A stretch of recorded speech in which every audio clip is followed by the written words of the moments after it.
Today's video is sponsored in part by this Magic Moment Travel Planner. Probably one of the most common questions that we get, and me personally that I get from some viewers and friends of mine even, is which park is going to work for our family. So let's say you're going to Disney World and you know for sure you want to go to a certain park, but you're thinking, hey, I have a couple of extra days, I don't know which park to choose, I can't do all of them, which one should I do? So we're going to take a few minutes in this video to kind of break that down for you, and depending on what you're looking for, what your kids are interested in, maybe this will help you decide which park is going to be right for your family. Now, one of the things that we've found, because our channel primarily has an audience of families with young children, is that they already plan to go to Magic Kingdom. And most people know that Magic Kingdom is your classic Disney experience with the castle and all of the fantasy world rides. Today's video is sponsored in part by this Magic Moment Travel Planner. Embark on an unforgettable adventure with this Magic Moment Travel Planner. Specializing in theme parks, cruises, and custom travel itineraries, this Magic Moment Travel Planner tailors every trip to ensure your travel dreams come to life. At this Magic Moment Travel Planner, you can expect expertly crafted theme park visits, tailored to your desires, ensuring a stress-free, magical experience.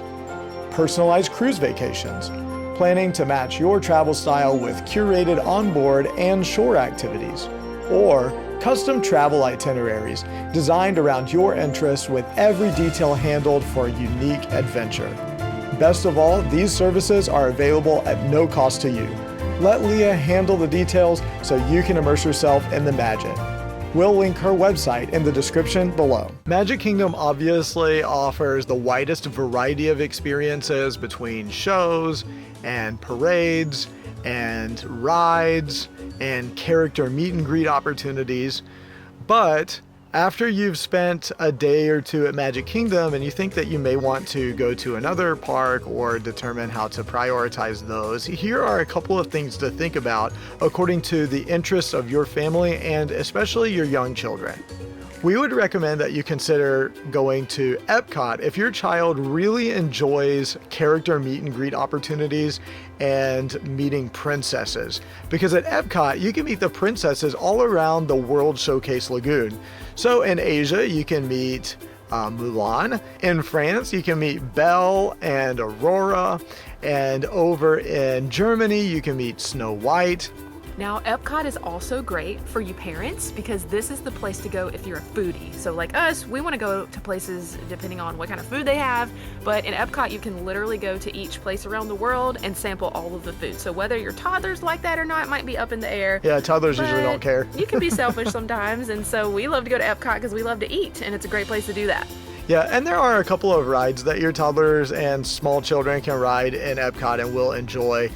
Things like Figment of the Imagination, even though I find that ride to be very obnoxious. Our kids love it. Yeah, and probably the favorite thing that we can agree on as an entire family is Nemo. And Friends in the Sea Pavilion.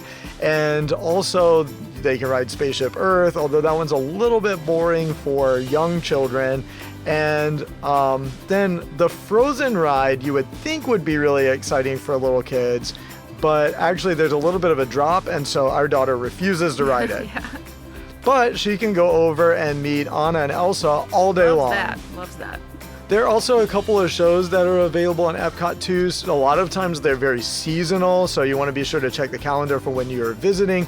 But there is a Beauty and the Beast sing-along that shows most of the day in the France Pavilion. And of course for adults, there are also some movies that you can watch about the various places around the world. Not as interesting for toddlers or young children, but you may want to incorporate those during the day when your child needs a little rest. Next up, we would recommend that you consider Hollywood Studios if your children really enjoy seeing shows. While there are shows that are located at other parks, this is the main emphasis of Hollywood Studios. There's Lightning McQueen's Race Academy, there is Elena's favorite favorite. I love Belle and Beauty and the Beast, and they do the big sing-along in Hollywood Studios, so I have to go to that every time because I love it. And our kids' favorite show in all of Hollywood Studios is Frozen Sing-Along. Even when Pierce was a little baby, he would jump up and dance through this entire sing-along. Also, there is the Disney Junior Play and Dance, which is perfect for kids to be able to get out all of their energy so that they might be able to enjoy some of the rest of the park throughout the day.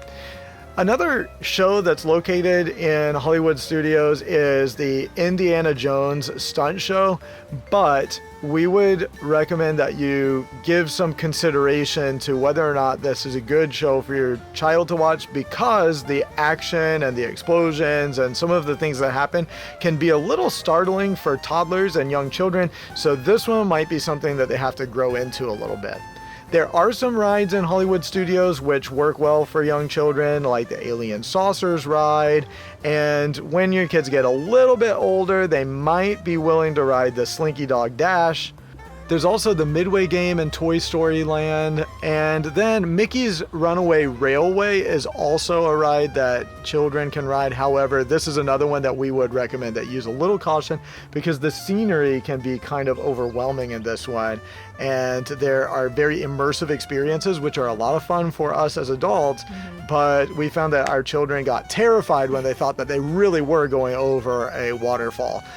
So there might be something that you take into some consideration when you choose that. We have found is that most of the rides are for older children or even teenagers, because Vivian is 5 years old right now, and she's just now at the point where she can enjoy Slinky Dog and some of the Toy Story Land rides and enjoy the shows. But if you just have small toddlers and children like around that age, we probably would not recommend Hollywood Studios, because for one thing, they can't ride the rides because they're too small. I think the Saucers was the only thing that Pierce could ride this time around, and he's 2. There also aren't any free play areas, and so and we highly recommend that you prioritize free play spaces throughout the day when you come. Magic Kingdom has the most free play spaces, and then Epcot has some, but Hollywood Studios has the least. So that's probably a better fit for you if you have older children, or if you even have teenagers. Hollywood Studios is probably going to be a better fit for you as a family. And then finally on our list, you may consider Animal Kingdom, and the reason behind this might be a little obvious if your child really likes animals.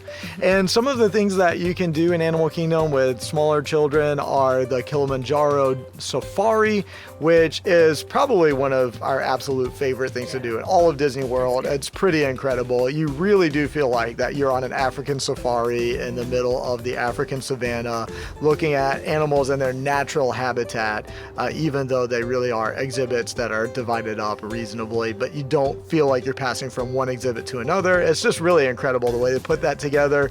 And there is Rafiki's Planet Watch, which is a petting zoo, and our daughter loves. And most people don't even know that exists. I know a lot of friends that I talk to, they don't even know that that's there, but they have a full-on petting zoo on Rafiki's Island, so definitely find that. Yeah, and our daughter can spend like the whole day doing just that if we would let her. There's also the Maharaja Jungle Trek, which feels a lot like walking through a zoo, because you go from animal exhibit to animal exhibit, and you get to see some really brilliantly themed animal exhibits.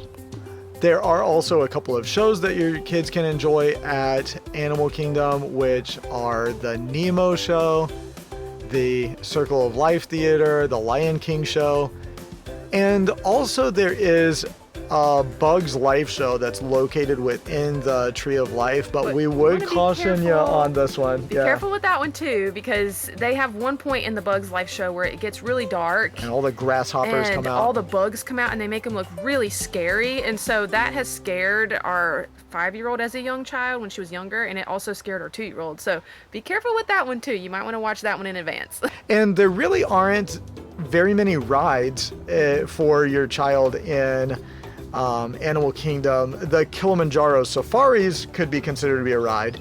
The only other 2 rides are the dinosaur spinning ride, which may be going away if it hasn't already, and we don't know what they're going to do with that section of the park.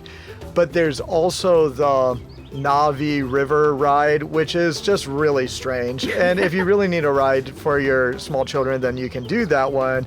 but It's different. it's odd. Yeah, just be aware. Mostly Animal Kingdom, if your children love the zoo, then they're probably going to love this, but just know that there are not going to be as many thrilling rides and things like that like you would find in Magic Kingdom or Epcot or something like that.